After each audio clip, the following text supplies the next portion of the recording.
Has advised the transition team to look outside of Washington. Joining us right now is Senator David Perdue, Republican of Georgia, who is a former CEO of Reebok and also of Dollar General. It's great to see you. Good morning, Andrew.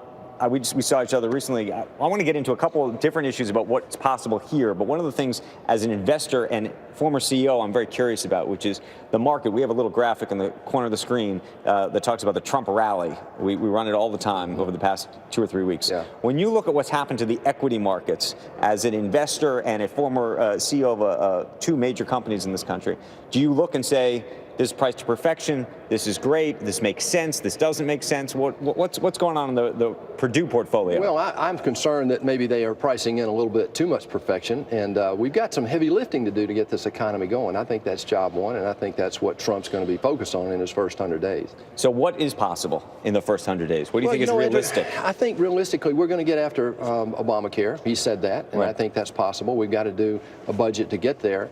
I think we're going to go after some of the things that we did last year that were vetoed, the Keystone Pipeline, the Waters of the U.S. repeal, and repealing the Clean Power Plan.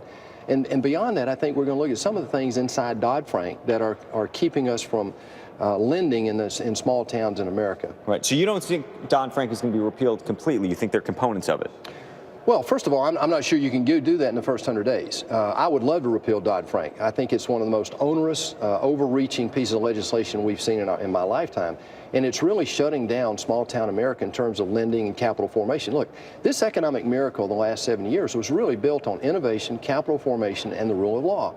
And we've gotten away from some of those principles. And what I want to do is free capital up back in small-town America where the jobs are. Right. So we talk about Obamacare. What about tax reform?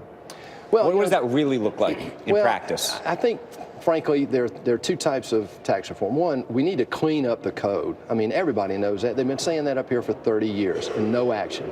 The president-elect's talking about an individual tax reduction for potential growth.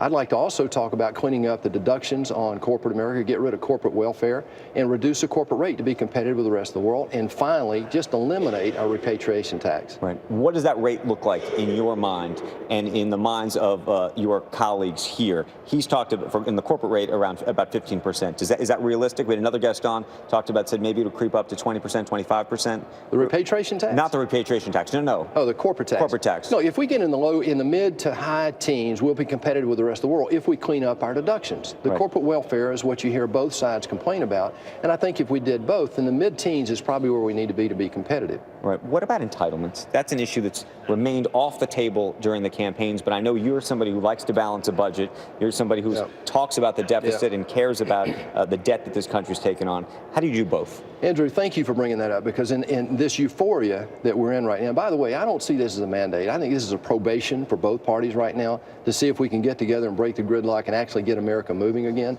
We're not going to solve this debt crisis unless and until we save Social Security and Medicare, which both trust funds go to zero in 15 years.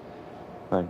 But do you have any sense that this is an issue that can actually be addressed in this administration? Oh, absolutely. Paul Ryan said that when he became Speaker. He said this is one of his top priorities. I think Mitch McConnell said that the other day, that we want to get at saving Social Security and Medicare. This is something that the very people who are going to get hit the worst are the people who need it the most.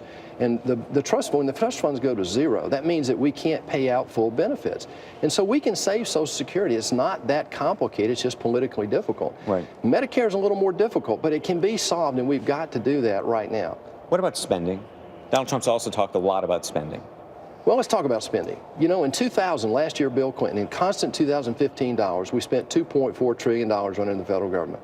Last year, under this administration, we spent $3.7 trillion. That's $1.3 trillion more.